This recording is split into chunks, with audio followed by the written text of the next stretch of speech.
नमस्कार दोस्तों। पृथ्वी की आंतरिक संरचना की बात की जाए तो पृथ्वी बहुत सारी सकेंद्रीय परतों के कारण बनी हुई है, जिसमें से मुख्य परतें तीन है। आज से अरबों वर्षों पूर्व पृथ्वी जब लावा निकलने के कारण उबल रही थी, सभी पदार्थ धातुएं अथवा अधातुएं तरल अवस्था में थी, जिसमें सकेंद्रीय परतों का निर्माण हो रहा था। धातुएं अथवा अधातुएं तरल अवस्था में होने के कारण भारी धातुएं नीचे की ओर बैठ गई। उदाहरण के तौर पर लोहा और निकल जैसी भारी धातुएं केंद्र की ओर बैठ गई और हल्की धातुएं अथवा पदार्थ बाहर की ओर निकल गए। उदाहरण के तौर पर सिलिकॉन और एल्युमिनियम जैसी हल्की धातुएं बाहर की ओर जमा हो गई।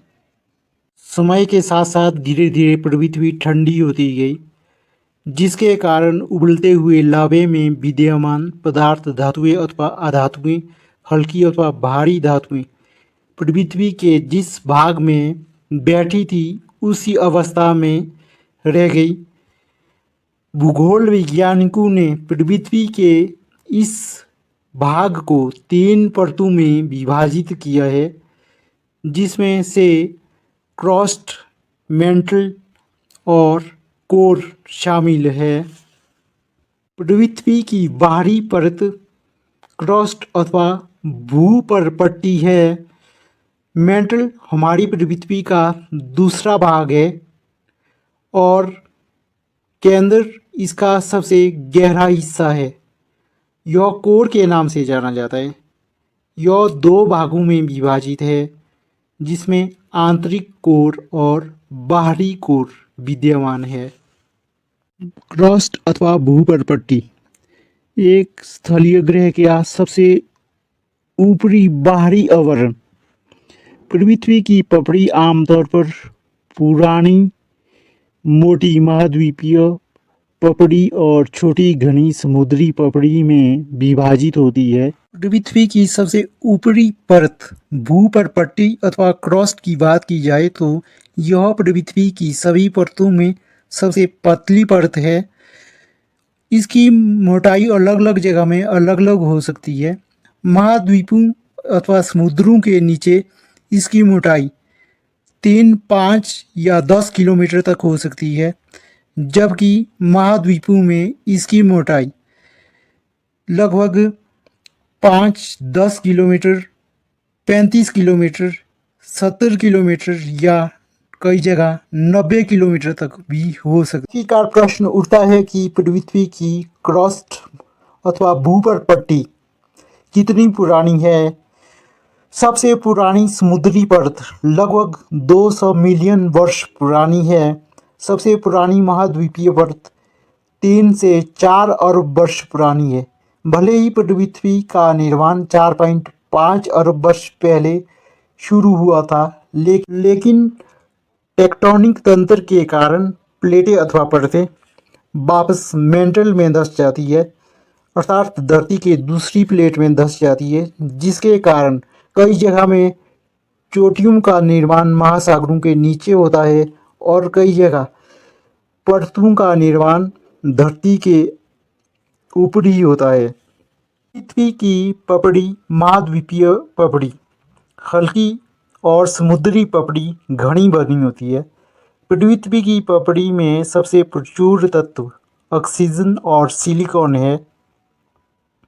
पृथ्वी की पपड़ी प्लेटों में टूट गई है, जो पृथ्वी के मेंटल अर्थात दूसरी परत में संभाग धाराओं द्वारा संचालित होती है, जो पृथ्वी के कोर अर्थात केंद्र भाग में जो गर्मी पैदा होती है उसके द्वारा संचालित होती है।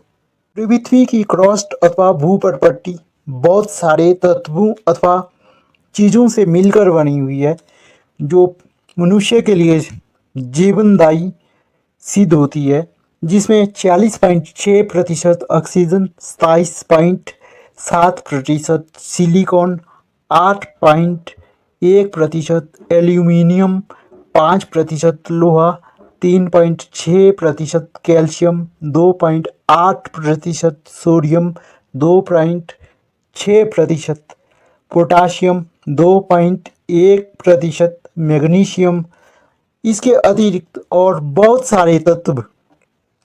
पृथ्वी की सतह में तापमान में भिन्नता पाई जाती है। पृथ्वी की सबसे ऊपरी सतह भूपर पट्टी अथवा क्रस्ट में तापमान सबसे कम होता है। जैसे जैसे हम पृथ्वी के आंतरिक भाग की ओर बढ़ते जाते हैं वैसे वैसे तापमान बढ़ता जाता है। क्रस्ट का तापमान भूपर पट्टी की अपेक्षा बहुत अधिक है। और अगर इसके कोर की बात करें तो कोर में इसका तापमान सबसे अधिक है। यहाँ लावा पिघली हुई अवस्था में मिलता है और यहाँ का तापमान पृथ्वी के तापमान में सर्वाधिक तापमान इसके आंतरिक कोर का है। मेंटल पृथ्वी की दूसरी महत्वपूर्ण परत है। यह परत भूपर्पट्टी और कोर के मध्य की परत है। इसका अधिकतम भाग ठोस भाग है। मेंटल लगभग 2900 किलोमीटर मोटा है। यह पृथ्वी के कुल आयतन का 84% बना हुआ है, जबकि भूपर्पट्टी पृथ्वी के कुल आयतन की मात्र 1% भाग में बनी हुई है। मेंटल जो आधी पिघली हुई चट्टानों के कारण बना हुआ होता है, साथ में लोहा, निकल, मैग्नीशियम, बहुत सारी धातु अथवा अधातु के कारण बना हुआ होता है। साथ में यहाँ पर तरल पदार्थ भी पिघली हुई अवस्था में मिलते हैं। यहाँ के तापमान की बात करें तो मेंटल प्लेट का ऊपरी हिस्सा जो भूपर्पट्टी या क्रस्ट से लगता है वहाँ का तापमान 200 डिग्री है, जबकि आंतरिक भाग जो कोर से लगता है वहाँ का तापमान लगभग 4000 डिग्री के आसपास है। इस प्रकार हम देखते हैं कि आंतरिक भाग की ओर जाते हुए तापमान बढ़ता ही जाता है। मेंटल मुख्य रूप से मैग्नीशियम, एल्युमिनियम, सिलिकॉन और ऑक्सीजन सिलिकेट से बना हुआ होता है। इसके अतिरिक्त बहुत सारी अन्य चट्टानों अथवा धातुएं भी विद्यमान है। मेंटल में ऊष्मा या सामग्री का स्थानांतरण पृथ्वी के परिदृश्य को निर्धारित करने में मदद करता है। अर्थात मेंटल प्लेट में किसी भी प्रकार का कोई भी हलचल किसी पर्वत के निर्माण करवा सकता है, किसी भी समुद्र को और फैला सकता है, किसी भी समुद्र को समाप्त कर सकता है और किसी भी जगह में ज्वालामुखी पर्वतों का निर्माण हो सकता है। अर्थात मेंटल प्लेट में जो भी गतिविधियां होती है वह पृथ्वी के भूपर्पट्टी के निर्माण में बहुत बड़ा योगदान देती है। साथ में मेंटल प्लेट में ही गतिविधि होने के कारण भूकंप संबंधी समस्या धरती में आती रहती है।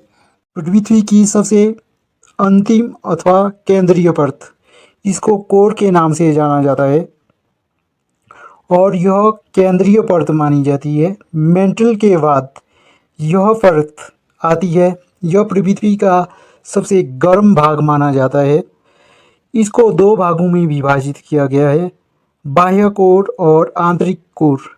जहाँ पर बाह्य कोर में बहुत सारे तरल पदार्थ विद्यमान है, वहीं पर आंतरिक कोर ठोस पदार्थों से मिलकर बना है, जिसमें निकल और लोहे जैसी बहुत सारी धातुएं हैं। यह चंद्रमा के आकार का है और गुरुत्वाकर्षण शक्ति का यही मुख्य केंद्र है। अगर आंतरिक कोर के तापमान की बात करें तो यहाँ पर 5000 डिग्री से लेकर 6000 डिग्री तक का तापमान पाया जाता है। दूसरी ओर बाहरी कोर प्राकृतिक रूप से तरल पदार्थ है। यहाँ पर भी लोहा, निकल और अन्य धातुएं पिघली हुई अवस्था में पाई जाती है। पृथ्वी का आंतरिक भाग अथवा आंतरिक कोर जो ठोस पदार्थों से मिलकर बना है 5100 किलोमीटर तक फैला हुआ है, जबकि बाहरी परत जो तरल पदार्थों से मिलकर बनी हुई है वह 2900 किलोमीटर तक फैली हुई है। पृथ्वी के आंतरिक कोर की बात करें तो इसकी प्रमुख विशेषता यह है कि यह एक विशाल चुंबकीय क्षेत्र के उत्पादन के लिए जिम्मेदार है। इसका आकार चंद्रमा के आकार के समान है और इसकी लंबाई 2440 किलोमीटर है। कोर लोहे और निकल और अन्य भारी धातु से बनी हुई एक विशाल गेंद के समान है और इसका उच्चतम तापमान 5200 डिग्री से लेकर 6000 डिग्री तक हो सकता है। इस प्रकार हम देखते हैं कि आंतरिक कोर सबसे गर्म है, जहां का तापमान 5000 डिग्री से ऊपर है। भूपर पट्टी आकार के आधार पर सबसे बड़ी परत है। मेंटल सबसे मोटी परत है जो पृथ्वी के आयतन का लगभग 84% हिस्सा इसमें विद्यमान है।